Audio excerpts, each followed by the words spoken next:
It is Wednesday, March 15th, 2023. This is another edition of Baseball Today. That is my man, Trevor Plouffe. He is back. So is producer Dan. I am Chris Rose. Hope your little tennis vacation that was very quick out in the desert went well. It did. We had a great time. Played a little bit of golf. Saw a lot of tennis yesterday. And these guys are just incredible. We watched Alcaraz. We watched Taylor Fritz. Jessica Pegula, who is the daughter of the Bills owner. Yep. I didn't know that. She had a really tough match. She ended up losing in a tiebreak at the end. That was a really fun match to watch, but it was cool. I had a great time. But now, back. What is it today? Wednesday. This might be Wednesday. One of the biggest days in baseball all year long, and it's March 15th. I know, Think about and that. we'll get to it momentarily. But first, I want to tell you that Baseball Today is brought to you by our friends over at Fubo. If you're looking for an amazing way to stream your team's games this upcoming season, Fubo has got you covered, and streaming baseball is more important now than ever before if you've been paying attention to what's going on around the TV landscape, if you will.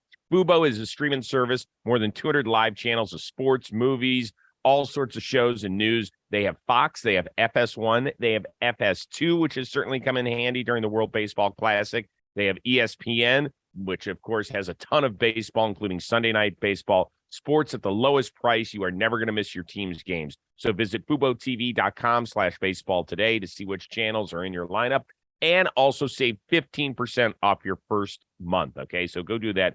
FuboTV.com/baseball today.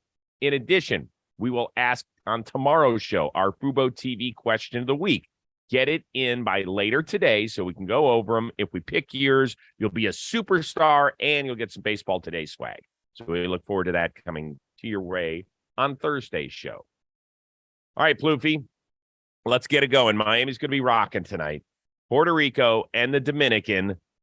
Basically, win, you move on.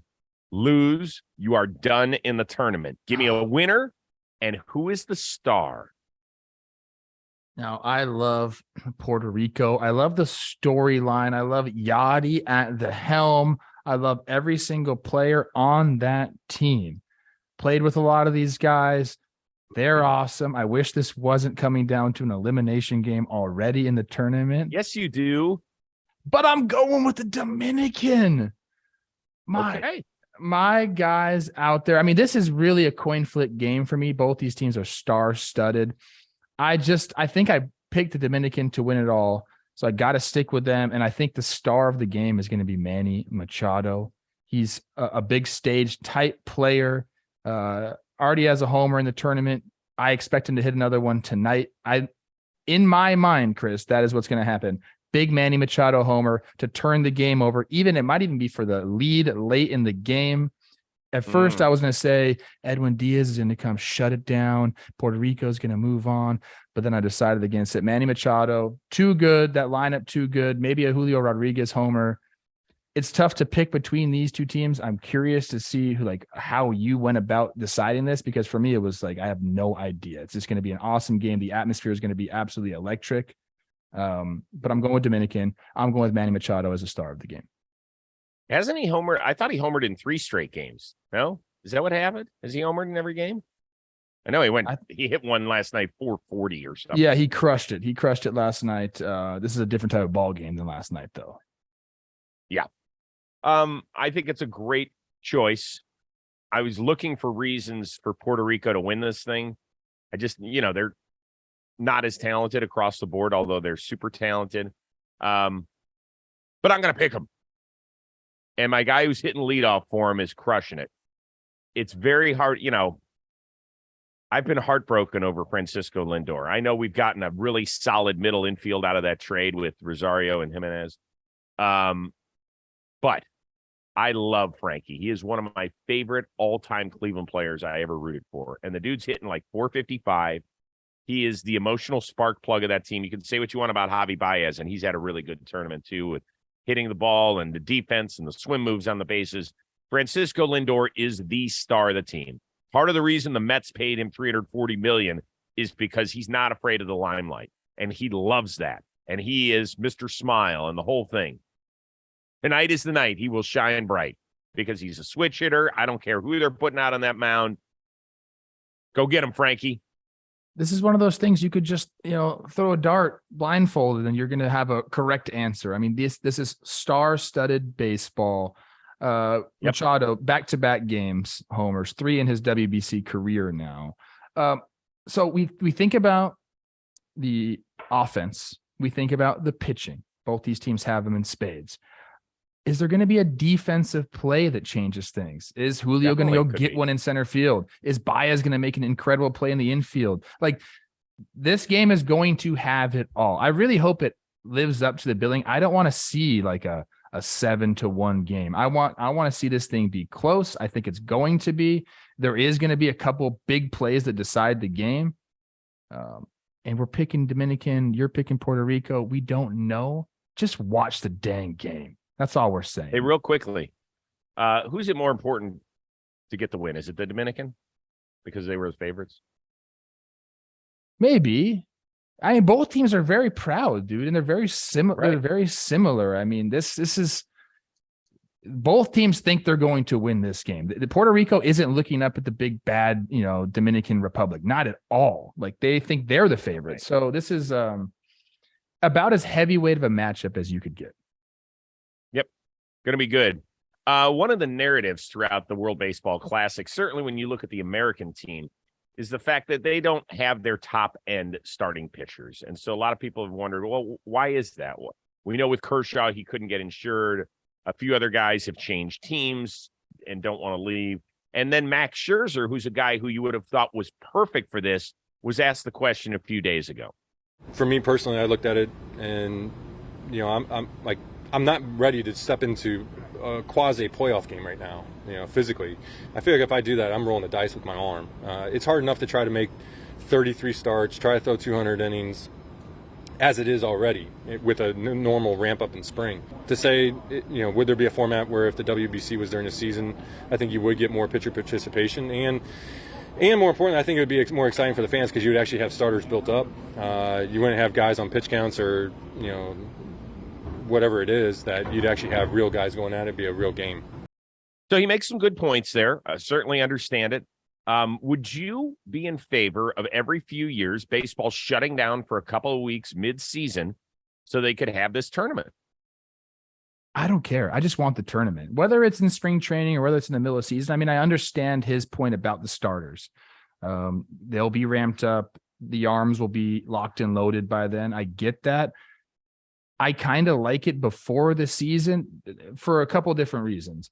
One, if you have a guy that's like in a contract year and he's having a banger of a start to a season, I don't think he's going to want to play in the WBC and take a chance. Like, there's something about like the year is unknown. Like you're going to the WBC and you're not worried about messing up your swing for the regular season yet, or what have it, like, so there's that aspect of it. Like I said, I don't care when it happens. I just want it to happen. I think that you can also, say to Scherzer and basically the American pitchers, like, you could have started your throwing program a little earlier if you knew you were going to be on the team. You could have ramped yourself up a little bit more that way. I know that's a big ask. Like, the main focus for most guys, or all the guys, is the regular season, a World Series chase. That's not going to change ever. But, if you knew you were going to be on the team, there are things you can change in the offseason to ramp up a little bit more for the WBC. We don't need guys going 7 innings. We don't need that. We just need more guys to participate on the American side, and specifically the starting pitchers. So I like what Max is saying, and that works for him.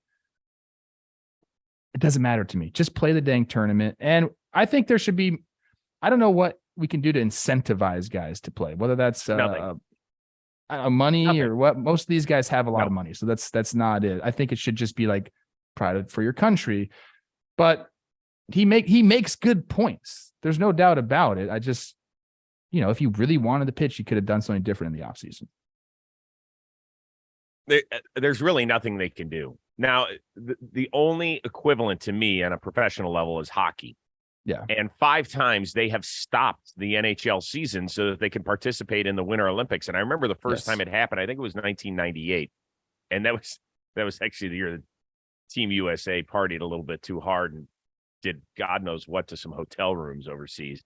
But there's not a perfect time for this. No. We can't shut down the season for. Could you imagine what would happen to you as a player who's not participating, if you didn't see live pitching for almost 3 weeks, yeah, that ain't happening.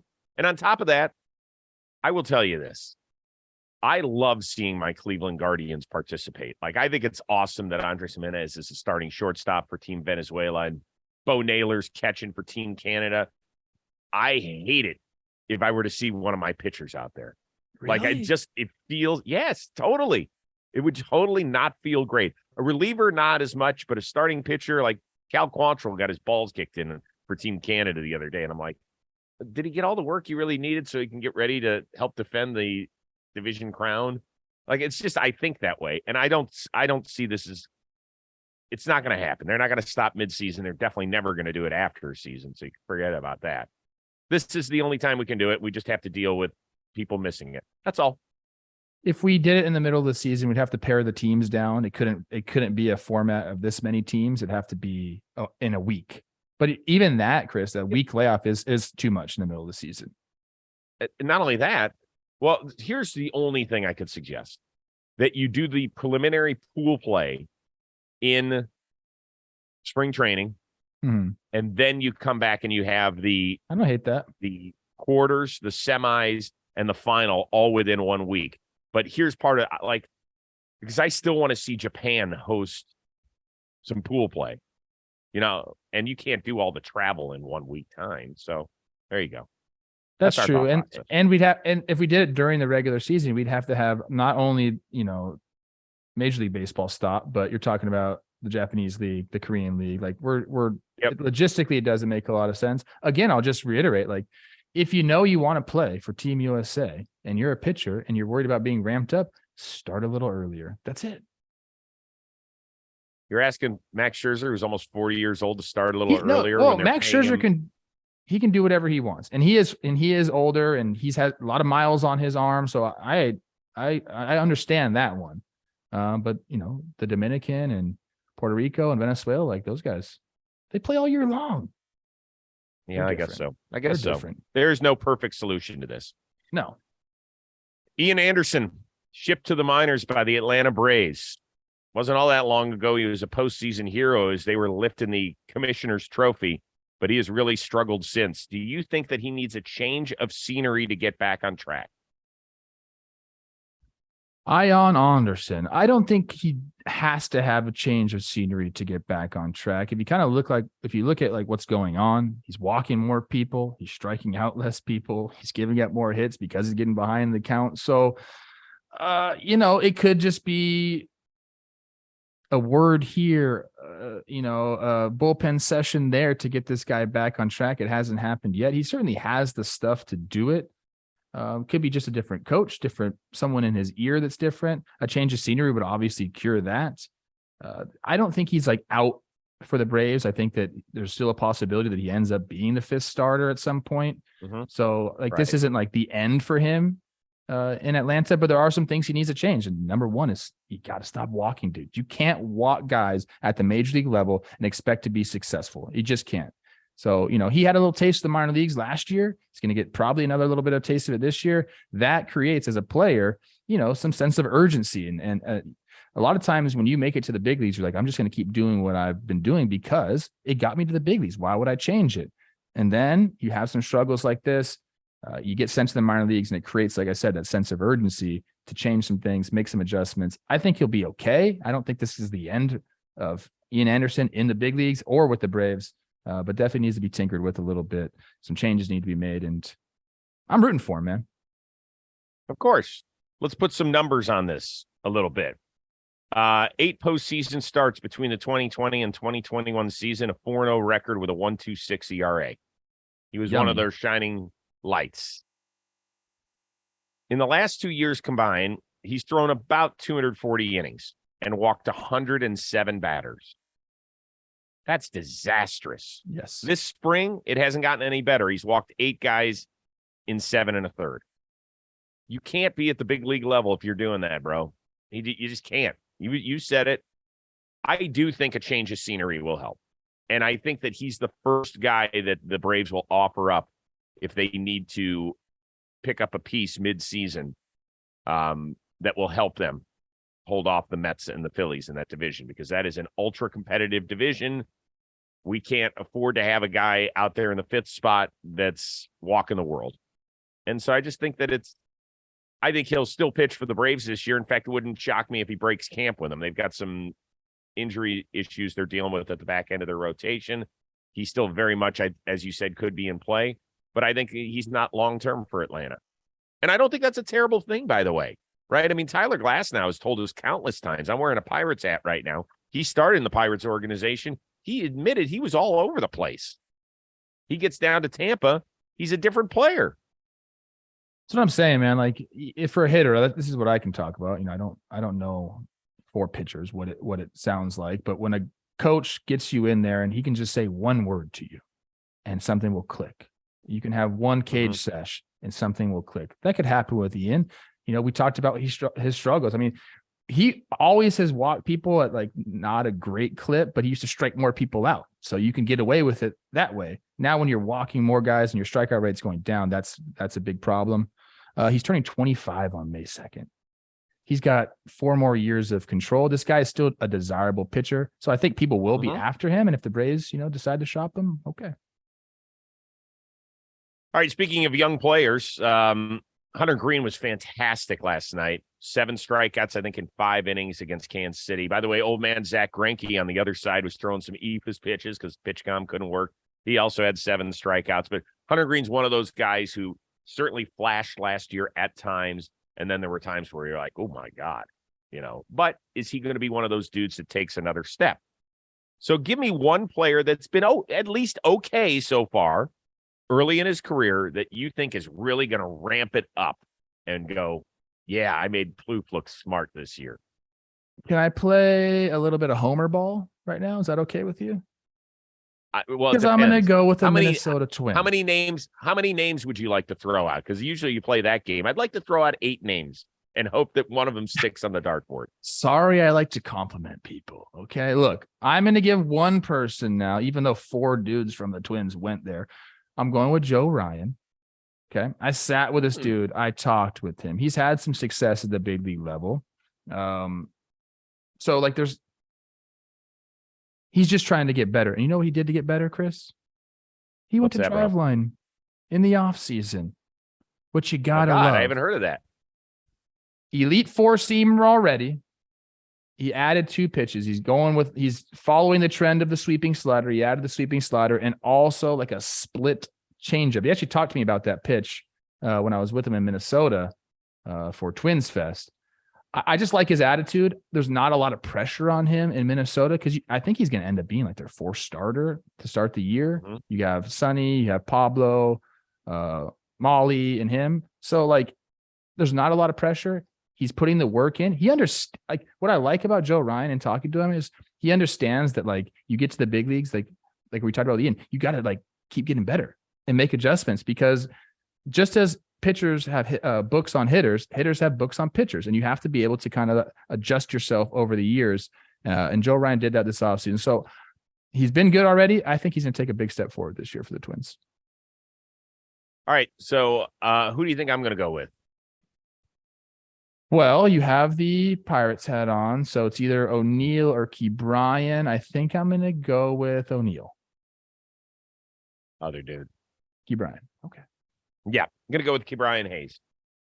He's kind of disappeared since he signed that extension in Pittsburgh. And what I mean by disappeared, he's still been great with the glove work. It's the reason his WAR was over 4 last year. Plus, he steals bases. He had 20 swipes last season, so the guy can run. Problem is really getting him on base. The one thing I have not seen out of him is pop. I want him to start hitting some homers, bro. I looked at his numbers last night. He has had almost 1,000 career at-bats, 952 to be exact. How many career home runs do you think he has? I have it in front of me now. I have it in front of me. I'm sorry. It's not a lot. You are not. Why do you do that? Why do you do that? Why don't you just let us play the game occasionally? I didn't know you were going to ask me that question, Chris. I was just going to add to the context of the show with some Ke'Bryan Hayes stats. That's all. So why don't you tell everybody how many home runs he's got? 18 homers career. 18 homers and almost 1,000 career at bats. One good month for me. In blitzball? No, stop. Keep going. I want to see a little bit more. Like, I get it. The glove work is important. Formulaically in war, it's very helpful. Like I said, it, factors in base run. I need more pop. This is finally a lineup. I know you guys talked about this on Talking Baseball when you broke down the Pirates. It's a lineup where you're like, I recognize everybody in it. For the first time in years, you go around the diamond, you're like, okay, I don't know how great it's going to be, but at least I recognize him. And for Pirates fans, that's something. But if you're going to pay him, and I forget exactly what his extension was, so you have it in front of you. Was it 70-some million, 70, low 70s? It was 8 years, 70 with a team option. Okay, that's real money. That's big boy money. I love your defense. I like your steals. Go hit some nukes. He's got to improve kind of everywhere offensively, in my opinion. If you're looking at the stats right here, like you got to walk more, you got to have more extra base hits. I don't think he's just going to be a glove first type guy. He's 25 right now, or did he turn 26? Let's see. I think he just turned 26. Okay. A couple years in the show. You said he's got about 1,000 at bats. This is about the time where guys either go or they don't. So we're going to find out shortly whether Ke'Bryan Hayes is a banger that can play defense or is just a defensive type guy. I mean, the last 2 years, Chris, OPS 689 and 659. That's not the kind of player that he can be. So I'd be betting, sprinkling a little bit on Ke'Bryan Hayes to improve that a lot. I don't know what he did in the offseason. I don't know if he's made any adjustments yet, but he has to. You better start. Last thing before we get out of here on the podcast and the YouTube side of things, better WBC moment over the last couple days. Shohei taking a picture and getting a signed jersey from the electrician from the Czech Republic. Freaking awesome. Or the class over in England chanting Harry Ford and having a kid walk in with a Harry Ford cutout face, which I thought was really cool. Which of those two moments is better? I like the Harry Ford moment because he got knighted. They called him Sir Harry Ford. He's got the freaking King's crown on. And I think it's cool for like, these kids don't know baseball. Like, I'll just say that's fine. But they're learning about something different. I think that's what the WBC is all about. Like, we're trying to grow the game internationally. And like Harry Ford, good looking dude, hitting homers. Like, the kids are looking up to this guy. And because they had this little session in class, they're going to go home and talk to their parents. Who's Harry Ford? What's baseball? Like, I want to play baseball. And that is what the WBC is meant to do. So I love it. As much as I love Shohei and the electrician, I love that story. Like, this to me is what the WBC is all about. Okay, for those of you that didn't hear it, let's listen to the cute little kids in class. Introducing your home run hero, Sir Harry Ford. Yes. It's so awesome. For those of you that audio only, there's a kid walking in with a baseball bat and the mask cut out. But right, you have you got 50 kids in there, and they're all going to be like, Mommy, here's Harry Ford. I love that, man. How do you think that answer would go from the parental units? I have no idea. Is he what does he do? Is he in our government? You think they're really going to know who Harry Ford is? Oh, he's the top prospect in the Mariners organization. There's the thing is, they don't have Google in England? They might not. Probably in the classroom. They could figure it out. That'd be great. By the way, I do want to give the Czech Republic team some props. I mean, those are made up of people who just have day jobs. The fact that an electrician struck out Shohei, and Shohei has the ability to go over and say, hey, you know what? Good job. He understands like what sort of hallmark moment that is for that dude. And not to be like, really, dude, like you're making that big a deal out of it. I think it's awesome. Good for Shohei. Did Shohei like go and ask for like a signed jersey? How did this happen? I don't know exactly how that happened. I think they probably got word to Shohei that, hey, the electrician who got you today wants to meet you and take a That's picture. Pretty cool, man. And Shohei's he's doing everything right. He is doing everything right. By the way, the other day, got a lot of blowback for the whole Shohei thing.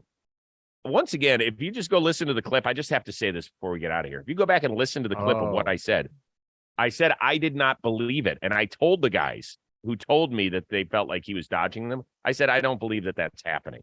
So everybody's like, you fucking coward, reveal your source. Whoa. Reveal my sources? That's not what we do here. When we talk to people, we talk to people. And that's been going on for decades and decades. So can I say something to your sources? Please.